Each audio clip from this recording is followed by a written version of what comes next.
ఇప్పుడు ఆల్కహాల్ తాగొచ్చా తాగకూడదా? బైబిల్లో ఎక్కడన్నా డైరెక్ట్గా ఆల్కహాల్ తాగొద్దు అని బైబిల్లో దేవుడు ఎక్కడన్నా చెప్పాడా? ఒకవేళ దేవుడు అలా చెప్తే మరి యేసు ప్రభు కానాను వివాహంలో ఆ, చేసింది ఏంటి అన్నది మనం జాగ్రత్తగా క్వశ్చన్ చేయాల. ఇప్పుడు అది ఎట్లా? ఇప్పుడు మందు తాగడం ఉంది, మందు తాగడం రైటా రాంగా? అది బైబిల్ ఎక్కడన్నా డైరెక్ట్గా దాని మీద ఎక్కడన్నా ఆన్సర్ ఇస్తుందా అన్నది మనం చెక్ చేసుకుంటే బైబిల్లో స్పెసిఫిక్గా ఆల్కహాల్ తాగడం పాపం అని ఎక్కడుంది? సామెతలు 104 కీర్తనలు 104:15 ఏమనుంది చూడండి ఒకసారి. సామ్స్ 104 15th verse ఎవరైనా చదువుతారా?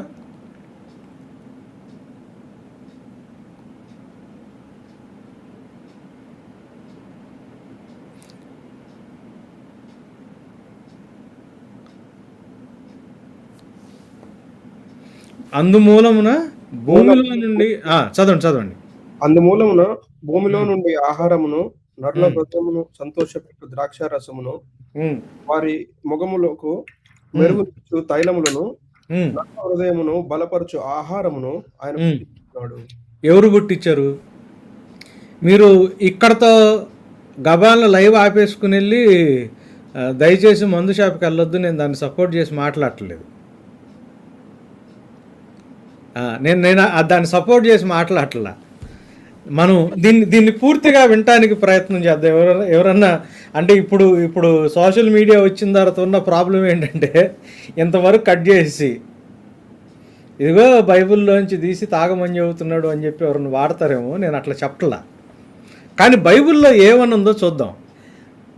అందుమూలమున భూమిలో నుండి ఆహారమును, నరుల హృదయమును సంతోషపెట్టు ద్రాక్షరసమును కదా, వారి మొగములకు మెరుగునిచ్చు తైలమును. అంటే తల మీద తైలాభిషేకం ఎట్లాంటిదో, హృదయానికి ద్రాక్షరసం అట్లాంటిది, శరీరానికి ఆహారం అట్లాంటిది, అన్నిటినీ మొలిపించేవాడు ఇచ్చేవాడు ఎవరని చెప్తున్నారు?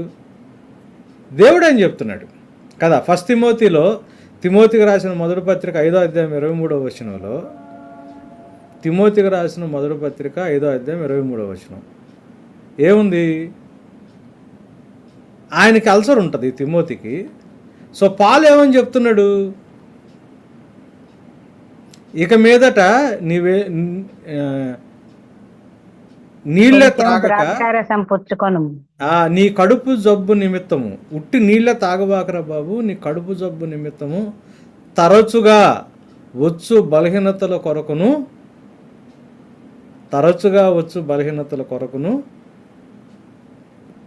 ద్రాక్ష రసము కొంచెముగా పుచ్చుకొను అన్నమాట. అక్కడ చూడండి, no longer drink only water but use a little wine for the sake of your stomach and your frequent ailments అనే మాట బైబిల్లో ఉంది. అయితే ఇదే బైబిల్లో మళ్ళీ ఎఫెసీ పత్రిక 5వ అధ్యాయం 18వ వచనంలో ఏముంది? ఎఫెసీ పత్రిక 5వ అధ్యాయము 18వ వచనం నాకు ఎవరన్నా చదివితే కొంచెం నా తెలుగు మిమ్మల్ని ఇబ్బంది పెట్టకుండా ఉంటుంది.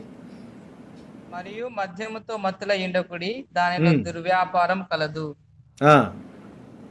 అయితే ఆత్మపూర్ణులై ఉండండి అన్నాడు కదా. మద్యముతో మత్తులై ఉండొద్దు అని ఇక్కడే చెప్తున్నాడు. మళ్ళీ సామెతలు 20వ అధ్యాయం 1వ వచనం,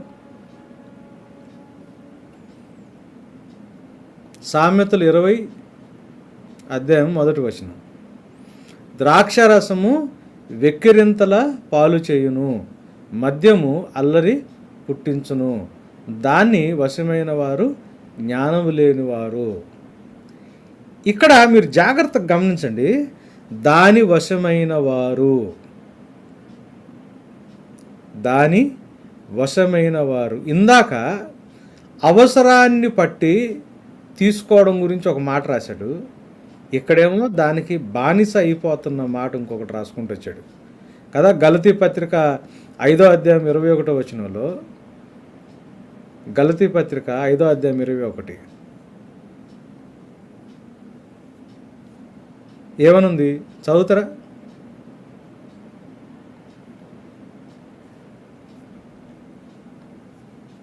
భేదములు, ఉమ్, విమతములు, అసూయలు, మత్తతలు, అల్లరితో కూడిన ఆటపాటలు మొదలైనవి. మత్తతులు అన్న మాట వాడారు చూసారా,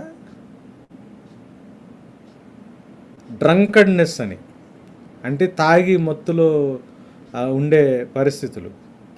వీటిలన్నీ కూడా అల్లరితో కూడిన ఆటపాటల కింద బైబిల్ చెప్తా ఉంది. సో మనకి 2 రకాలైనటువంటి బైబిల్ రిఫరెన్సెస్, అటు 3 ఇటు 3 చూసాం. అయితే కొరింథీయులకు రాసిన మొదటి పత్రిక 10వ అధ్యాయం 23వ వచనంలో పౌలు గారు ఏమంటాడు చూద్దాం. కొరింథీయులకు రాసిన మొదటి పత్రిక 10వ అధ్యాయం 23వ వచనం.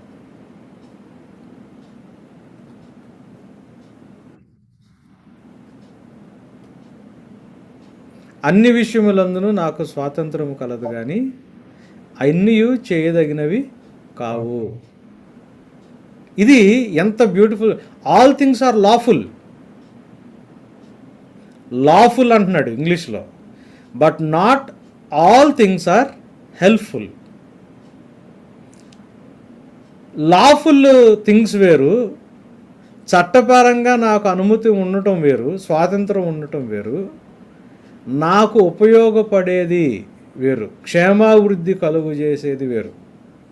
అన్ని ఇప్పుడు నాకు ఫ్రీడమ్ ఉన్నంత మాత్రాన నేను దాన్ని వాడుకోవాలా, లేకపోతే నాకు క్షేమాభివృద్ధిని కలుగు చేసేది మాత్రమే నేను చెయ్యాలా? ఇక్కడ నా డిసర్న్మెంట్ పనిచేయాలా? రోమాపత్రిక 14వ అధ్యాయం 21వ వచనం. రోమాపత్రిక 14వ అధ్యాయం 21వ వచనం. రోమన్స్ 14:21. మాంసము తినట గాని ద్రాక్షరసము త్రాగట గాని నీ సహోదరుని కడ్డము కలగజేయనది మరేదియో గాని మానేవేయట మంచిది. ఈవెన్ మాంసం గురించి కూడా మాట్లాడుతున్నాడు. ఎందుకు? 20వ వచనం నుంచి చదువుదాం. భోజనము నిమిత్తము, చదువునానా? భోజనము నిమిత్తము దేవుని పనిని పాడు చేయకుడి. సమస్త పదార్థములు పవిత్రములే గాని అనుమానంతో తినేవారికి అది దోషము. పవిత్రమైంది కూడా అనుమానంతో తింటే దోషం అని రాస్తున్నాడు. రాస్తే ఏమంటున్నాడు? మాంసము తినుట కానీ ద్రాక్షరసము త్రాగుట కానీ నీ సహోదరుడు కట్టడము నీకు అడ్డము కలిగించే మాదిరిగా కానీ మానివేయటం మంచిదన్నాడు. మీకున్న విశ్వాసము దేవుని ఎదుట మీ మట్టుకు నీవే ఉంచుకొనుము. తాను సమ్మతించిన విషయముల్లో తనకు తానే తీర్పు తీర్చుకునేవాడు ధన్యుడు అన్న మాట వాడుతున్నాడు. ఇక్కడ మీరు జాగ్రత్తగా గమనిస్తే బైబిల్లో ఏముంది? ఇప్పుడు ఈవెన్ నాన్ వెజ్ తింటాం కూడా, అక్కడ ఉట్టి మందు గురించి మాట్లాడట్లా. ఇప్పుడు దేవుడు ఒకవేళ అంటే స్వాతంత్రం ఉంది, లాఫుల్, కానీ అది నాకు క్షేమాభివృద్ధి కలుగు చేస్తుందా లేదా అనేది నేను చెక్ చేసుకోవాలా. దో ఆల్ థింగ్స్ ఆర్ లాఫుల్, అన్నిటి విషయంలో నాకు స్వాతంత్రం ఉన్నప్పటికీ కూడా నాకు ఏ విషయాలు క్షేమాభివృద్ధి కలుగు చేస్తాయి? ఇప్పుడు ఎక్కడో కంప్లీట్ కోల్డ్ కంట్రీస్లో ఉంటున్నప్పుడు వాళ్ళకి ఆల్కహాల్ అన్నది, మత్తిచ్చే ఆల్కహాల్ అన్నది శరీరంలో హీట్ జనరేట్ చేయడానికి వాళ్ళకి శారీరకమైన క్షేమాభివృద్ధి కలుగు చేస్తుంది. కాబట్టి కోల్డ్ కంట్రీస్లో ఆల్కహాల్ అన్నది అసలు వాళ్ళు పాపం కింద చూడరు. అది ఒక వాళ్ళు స్టేపుల్ ఫుడ్లో, వాళ్ళు రెగ్యులర్గా తినే ఆహారంలో మనకి ఇప్పుడు మజ్జిగ ఎలానో, పెరుగు ఎలా తింటామో, మజ్జిగ ఎలా తింటామో, అంటే మనకి వేడి ఎక్కువ ఉంటుంది కాబట్టి అది మన నిత్యంగా, అంటే మనం రెగ్యులర్గా తినే ఫుడ్లో, స్టేపుల్ ఫుడ్లో మజ్జిగ పెరుగు అనేది ఒక పార్ట్ ఎలానో వాళ్ళకి అది ఒక పార్ట్. వాళ్ళకి క్షేమాభివృద్ధి కలుగు చేస్తుంది. ఇక్కడ మన క్లైమేట్లో మనం ఉన్న పరిస్థితుల్లో అది ఏ రకంగా కూడా మనకి మేలు చేయగలిగే పరిస్థితుల్లో లేదు. సో అంటే దేవుడు ఇది పాపము, తాగినోడు పాపి అని డిక్లేర్ చేశాడు అక్కడన్న బైబిల్లో? చేయలా. ఆహారాన్ని ఇచ్చింది ఆయనే, హృదయానికి అవసరమైనని ద్రాక్షరసాన్ని ఇచ్చింది ఆయనే, తలకి అవసరమైన తైలాన్ని కూడా ఇచ్చింది ఆయనే. దేవుడు మానవులకి అంటే సృష్టిలో సృజించిన మనకి పెట్టిన అన్నిటిని కూడా మనం జాగ్రత్త పడాల్సింది ఎక్కడా అంటే ఇది క్షేమాభివృద్ధి కలుగు చేస్తుందా కాదా. ఇప్పుడు బిర్యానీ పాపం కాదా? అసలు అట్లా తీసుకోవడానికి లేదు. మందు కూడా అంతే. ఇప్పుడు మందు ఎలా అయితే మనం అతిగా తాగి లివర్ చెడగొట్టుకుని మన బిహేవియర్ చెడిపోయి మన యొక్క సాక్ష్యం పోయి ఆ మత్తులో మనం తప్పుడు పనులు చేసి ఏ రకంగా అయితే దేవునికి వ్యతిరేకంగా పాపం చేయగలుగుతామో, మన క్యారెక్టర్లో ప్రాబ్లం ఎట్లయితే వస్తుందో, బిర్యానీ కూడా అతిగా తిని దేవుడిచ్చిన శరీరాన్ని పాడు చేసుకుని టైం లేని టైంలో ఓవర్గా తిని దీని శరీరాన్ని పాడు చేసుకుని దేవునికి ఉపయోగపడాల్సిన శరీరం దేవునికి పనికి రాకుండా మూలబడే పరిస్థితులు కూడా వస్తాయి. రెండు ఈక్వలే.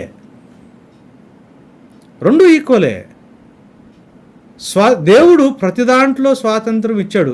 ఇది ఇప్పుడు ఆల్కహాల్ లేకపోతే మత్తు ఇచ్చే ద్రాక్షరసం పాపమని బైబిల్లో రాయలా. కాకపోతే పాలు చాలా జాగ్రత్తగా వివేచనని వాడమని చెప్తాడు. అది మీకు ఏ రకంగా క్షేమాభివృద్ధి అంటే ఒక టైంలో మెడిసిన్ లేని టైంలో అనస్థీషియా లేని టైంలో ఆపరేషన్ చేయాల్సి వచ్చినప్పుడు మనిషి పెయిన్ తట్టుకోలేడు కాబట్టి మర్జువానా గంజాయిని ఒక అనస్థీషియా దీని కింద వాడారు. గంజాయి ఇచ్చేవాళ్ళు. ఆ గంజాయి మత్తులో ఉన్నప్పుడు వాళ్ళకు ఆపరేషన్ చేసేవాళ్ళు. ఎందుకు? అప్పుడు అనస్థీషియా లేదు. అది కూడా ఎవరు ఇచ్చేవాళ్ళు? దాన్ని ఎలా వాడాలో తెలిసిన ఒక టెక్నికల్ పర్సన్. ఎంతవరకు ఈవెన్ అనస్థీషియా కూడా మీరు ఆపరేషన్కి వెళ్ళినప్పుడు అనస్థీషియన్స్తో మీకు సపరేట్ కౌన్సిలింగ్ ఉంటుంది హాస్పిటల్లో. ఇప్పుడు నాది చిన్న గాల్ బ్లాడర్ సర్జరీ లాప్రోస్కోపీ చేసినప్పుడు కూడా అనస్థీషియన్ కలిస్తే అనస్థీషియన్ నన్ను క్వశ్చన్లు అడిగి మీకు ఏంటి, ఏమేమి ఉంటాయి, ఏమేమి అలర్జీలు ఉంటాయి, ఎట్లా ఉంటుంది అన్నీ అడిగి నాకు ఏ మందులు పడతాయి, ఏ మందులు పడవు. ఏది చిన్న లాప్రోస్కోపీ దీనికి. ఎందుకు? అది కంట్రోల్డ్గా ఇవ్వాలా. ఎంతవరకు అవసరమో అంతవరకే ఇవ్వాలా. శరీరంలో ఏ భాగం వరకు అవసరమో లోకల్ అనస్థీషియానా ఫుల్ బాడీ అనస్థీషియానా ఎంతవరకు ఇవ్వాలో అంతవరకే ఇవ్వాలి. ఎందుకంటే అవసరమైనంత వరకు ఇస్తేనే అనస్థీషియాతో క్షేమాభివృద్ధి ఉంటుంది, దానివల్ల లాభం ఉంటుంది. అట్లా కాకుండా ఓవర్ డోస్ అయిందనుకోండి అనస్థీషియా, ఏమవుతాడు? మనిషి చచ్చిపోతాడు. సేమ్ థింగ్ గంజాయి అట్లానే వాడేవాళ్ళు. ఎప్పుడైతే అనస్థీషియా వాడటం అంటే ఇన్వెన్షన్లో అనస్థీషియా వచ్చి రావడం మొదలైందో గంజాయిని మెడికల్ దీంట్లో ఆపేశారు. కానీ దానికి ఎప్పుడైతే జనాలు మత్తులైపోయి మనుషులు విపరీతంగా తయారైపోతున్నారో దాన్ని బ్యాన్ చేయడం మొదలుపెట్టారు. దాన్ని బ్యాన్ చేశారు. సేమ్ అంతే. ఇప్పుడు కడుపులో అల్సర్లకి గ్యాస్ట్రిక్ ఇష్యూస్కి మందు లేనప్పుడు వాళ్ళు ఏం వాడారు? ఈ ద్రాక్ష రసాన్ని వాళ్ళు మెడిసిన్ కింద వాడారు. అందుకే పాలు ఏమంటాడారు? ఉట్టి నీళ్లు తాగబాకరా బాబు, మందు వేసుకో, ప్యాన్ వేసుకో పొద్దున్నే లకోగానే అని చెబుతున్నాడు. గ్యాస్ట్రిక్ ఇష్యూస్ ఉన్నాయా, లేకపోతే కడుపులో ప్రాబ్లం ఉందా, జెలిసోలో లేకపోతే డైజినో లేకపోతే ర్యాంటాక్ 350 వేసుకోమని చెప్పినప్పుడు ఆ టైంలో వాళ్ళకి వేరే మెడికేషన్ అందుబాటులో లేనప్పుడు ద్రాక్షరసం వాళ్ళకి ఒక మెడిసిన్ లాగా ఉండే తైలం కూడా. ఇంటర్నల్గా ద్రాక్షరసం, ఎక్స్టర్నల్గా ఆయిల్. దెబ్బ తగిలితే మనకి మంచి సంబరేయుడు స్టోరీలో కూడా కనిపిస్తుంది. దెబ్బ తగిలినప్పుడు వాళ్ళకంటే ఇప్పుడు మనకి మాయిశ్చరైజర్లు మనకి రకరకాల ఈ బయట బెటాడిన్తో కడగటము లేకపోతే ఈ టైపు మనకి చిన్నప్పుడు టించర్ అనేది వేసేవాళ్ళు దెబ్బలు తగిలితే కాలుకి. మనకి మెడిసిన్ వచ్చింది. మెడిసిన్ రాకముందు ఏంటి? వాళ్ళకి ఆయిల్ అప్లై చేసేవాళ్ళు. అందుకే జేమ్స్ చాప్టర్లో మీ ఎవరికన్నా బాగాలేకపోతే మీ సంఘంలో పెద్దల్ని పంపించండి, గొప్ప పరిశుద్ధాత్మ అభిషేకం ఉన్న దైవజనుడిని పంపించండి, ఆయన నూనెకి ప్రార్థన చేసి ప్రేయర్ ఆయిల్ రాస్తాడని రాయలా జేమ్స్ అట్లా రాయలా. జేమ్స్ ఏమన్నాడు తెలుసా? పెద్దల్ని పంపించండి. అదేంటండి, బాగలేనప్పుడు హౌస్ విజిటింగ్కి పాస్టర్ గారు కదా రావాల్సింది. జేమ్స్ ఏమన్నాడు తెలుసా? పెద్దల్ని పంపించండి, వాళ్ళు వెళ్ళి ముందు ఫస్ట్ ఎయిడ్ చేస్తారు. ఫస్ట్ ఎయిడ్ ఏం చేస్తారు? ఆ టైంలో ఆయిల్ రాస్తారు, దాని తర్వాత ప్రార్థన చేస్తారు. సో ప్రేయర్కి అంటే ఆయిల్కి ప్రేయర్ చేయడం అన్నది బైబిల్లో ఎక్కడ లేదు. ఫస్ట్ ఎయిడ్ అంటే నాకు జ్వరం వచ్చింది, మా పెద్దలు వచ్చి ఏం చేస్తారు? బ్రదర్ డోలో పారాసెటమాల్ ఏమైనా వేసుకున్నారా అని చెప్పి ఒక పారాసెటమాల్ వేసి నా కోసం ప్రార్థన చేస్తారు. ఇప్పుడున్న దీని ప్రకారం వాళ్ళ కాన్సెప్ట్లు ఏమన్నారు? నూనె రాసి ప్రార్థన చేస్తారు పెద్దలు వచ్చి. వాళ్ళకి ఇప్పుడు external first aid, external medicine oil అయితే, ఇంటర్నల్గా ద్రాక్ష రసం. దాన్ని ఎంతవరకు వాడాలో అంతవరకే క్యాలిక్యులేటెడ్గా వాడాలా. నాకు స్వాతంత్రం ఉంది కదా అని చెప్పి నేను ఎలా పడితే అలా చేస్తే దానివల్ల ఏమవుద్ది? నాకు నష్టం అవుతుంది. క్షేమాభివృద్ధి కలుగు చేస్తుందా లేదా చెక్ చేసుకోవాలా.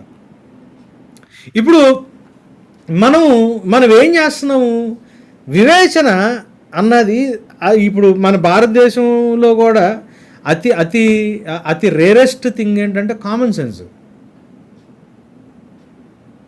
మనం రోడ్డు మీద వెళ్ళేటప్పుడు బండ్లు నడిపేవాడిని చూసినా, ఎవరిని చూసినా మనలో బాగా తక్కువగా కనిపించేది ఏంటంటే కామన్ సెన్స్. కామన్ సెన్స్ అనేది ఏంటి? మనిషికి కామన్గా ఉండాల్సిన సెన్స్, మినిమం పనిచేయాల్సిన బుద్ధి, అది పనిచేయట్లా. అట్లానే విశ్వాసికి ఉండాల్సింది ఏంటి తెలుసా? మినిమం డిసర్నింగ్, సరే అంటే కనీసమైన వాక్యానుసారమైన వివేచన. ఈ కనీసం వాక్యానుసారమైన వివేచన ఎప్పుడు మిస్ అవుతాం మనం అని అంటే, వాక్యాన్ని చదివి పరిశీలించి దేవుని సహాయంతో వివేచించాలి అన్న ఆలోచన పక్కన పెట్టి క్రైస్తవత్వాన్ని ఒక ఆచారం వైపుకి తీసుకెళ్ళినప్పుడు, ఇప్పుడు చూడండి, ఫస్ట్ ఎయిడ్ చేసి ప్రార్థన చేయాలి అనేది వివేచనలో అర్థమవుతుంది. ఆచారంలోకి వెళ్తే ఆయిల్కి ప్రేయర్ చేసి ప్రేయర్ ఆయిల్ రాయడం అనేది ఒక ఆచారం కిందకి వెళ్తుంది. ఇప్పుడు తిమోతిని నీళ్ళే కాదురా బాబు నువ్వు ద్రాక్షారసం తాగు అంటే, ఆ టైంలో మందులు లేవు కాబట్టి, ఆ టైంలో వాళ్ళు వాడే మందు ఇదే కాబట్టి, కడుపులో ఉన్న అల్సర్కి మందు వేసుకోమని చెప్పి పౌలు గారు చెప్తున్నాడు ఆయన ఆత్మీయ కుమారుడికి అనేది వివేచన అవుతుంది. ఇంకా నయ్యం ఈ మధ్య అంటే ప్రేయర్ ఆయిల్ వచ్చింది కానీ ప్రేయర్ ఆల్కహాల్ రాలా. దేవుని దయ వల్ల అట్లాంటిది రాలా. వచ్చిన ఆశ్చర్యం లేదు మనోళ్ళు చేసే బోధలకి. ఎందుకనంటే తిమోతికి దేవుడు ఆజ్ఞ ఇచ్చాడు కాబట్టి. మరి రెండు రకాల ఉంటాయి, మామూలు ఆల్కహాలు, లేకపోతే అభిషిక్తుడు చెయ్యేసి ప్రార్థన చేస్తే వచ్చే మొత్తం, అది ఆత్మతో వచ్చే మొత్తం అని చెప్పి వద్దులే బాబు నేను ఇట్లా చేసి దీన్ని ఇవ్వడం తీసుకుని కూడా దీన్ని ఒక మినిస్ట్రీ కింద చేసేస్తారేమో ప్రేయర్ ఆల్కహాల్ అన్నది. అది కాదు. మనం we should be vigilant. Tradition concept అంటే మినిమమ్ ఒక మనిషికి కామన్ సెన్స్ ఎంత నీడో కనీసం డిసర్న్ చేసే వివేచన అన్నది కామన్గా ఉండాల్సిన లక్షణం ఒక బిలీవర్కి. అవసరతల గురించి మాట్లాడాడు, దుర్వినియోగం గురించి మాట్లాడాడు ఆల్కహాల్ని. దాన్ని ఎలా వాళ్ళ అవసరత గురించి వాడినప్పుడు దాన్ని ప్రాపర్ కాంటెక్స్ట్లో చూస్తే ఎట్లాంటి అవసరత మనకు అర్థమవుతుంది. దుర్వినియోగం గురించి మాట్లాడినప్పుడు ఇప్పుడున్న పరిస్థితుల్లోకి దాన్ని అప్లై చేసుకుంటే దాని యొక్క డేంజర్స్ ఏంటో మనకు అర్థమవుతుంది. సో దాన్ని బైబిల్ ఏ రకంగా మాట్లాడుతుందో మనం దాన్ని అర్థం చేసుకోవడానికి దేవుడు కృపనిస్తాడు. మనం అట్లాంటి కాన్సెప్ట్లోంచి బయటకు వచ్చేసాం.